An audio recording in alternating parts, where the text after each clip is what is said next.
Have you ever felt like your own mind is, playing tricks on you? Well, today we're going to dive into a framework that's about 2,500 years old that explains exactly why this happens. It's like a fundamental glitch in how we see reality, and it comes straight from ancient Pali texts. I mean, have you ever chased after something you were sure would make you happy, but it just ended up bringing you more stress? Or maybe you've tried to cling to a perfect moment, just wishing it would last forever. Yeah, it's not just you. According to this ancient wisdom, these aren't just random quirks. They're actually predictable glitches in our mental operating system. The ancient thinkers had a specific word for this whole phenomenon, Vipallāsa. It literally means a distortion or an inversion of the way things really are. And this isn't some new age idea. It's a diagnosis from thousands of years ago for why we so often see the world not as it is, but as we want it to be. So this mental glitch, it shows up in four main ways. These are the four great distortions that shape our entire experience, and a lot of the time we don't even realize it's happening. Let's dig into the first one. First up, we see permanence where there's only change. Think about a perfect relationship, that dream job, or even our own health and youth. Our mind just instinctively treats these things like they're solid, like they're going to last forever. But in reality, everything is in constant flow. This distortion, this is the root of our shock and our grief when things inevitably change. Okay, the second distortion is when we mistake what's ultimately stressful, or dukkha, for real pleasure. We chase these endless sensory hits, more scrolling on our phones, more shopping, more of those fleeting highs, believing they're the secret to happiness. But really, they just lead us into a cycle of craving and disappointment, which is its own subtle kind of stress. Now, this next one is maybe the most subtle of all. We perceive a solid, unchanging self, where there's really just an ever-changing process going on. We say things like, I am angry, or I am a failure, and we identify with these temporary thoughts and feelings as if they're some permanent me. But these texts suggest that they're just impersonal events, kind of like clouds passing through the sky of our awareness.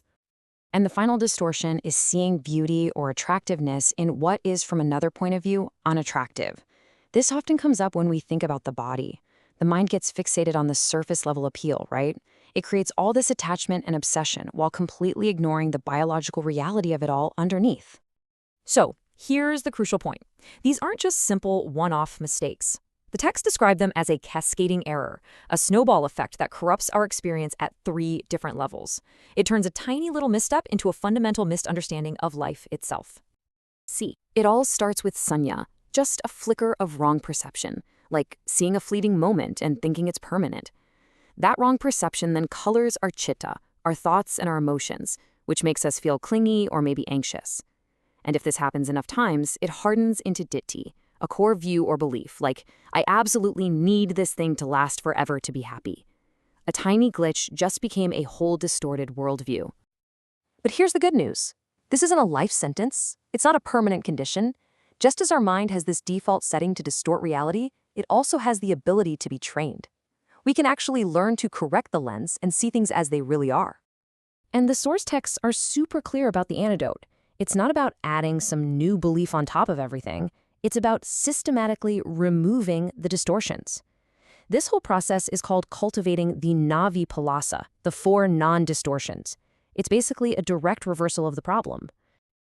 The shift in perspective is a total flip. Instead of seeing permanence, you learn to see and actually accept impermanence. Instead of chasing fleeting pleasures, you start to recognize the underlying stress that's built into craving. Instead of identifying with a fixed self, you see an impersonal process. And instead of being captivated by surface attractiveness, you see the deeper nature of things. It's a complete 180. Okay, this all sounds great in theory, but how do we actually do it, right? How do we retrain a lifetime of these distorted habits?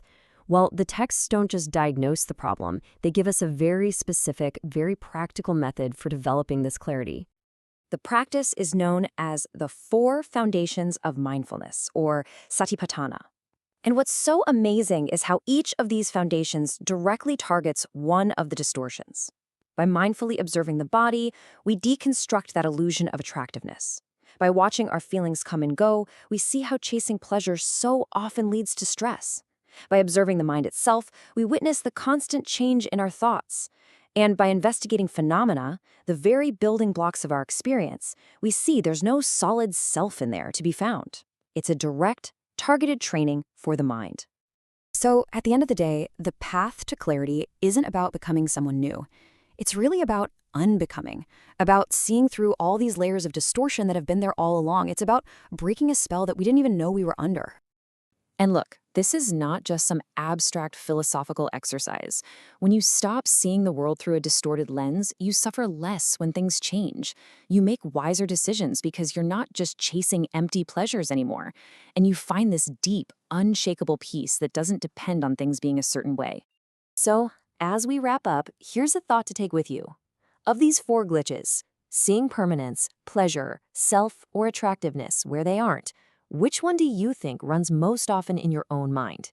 And what do you think might change, really change, if you started to see it with just a little more clarity?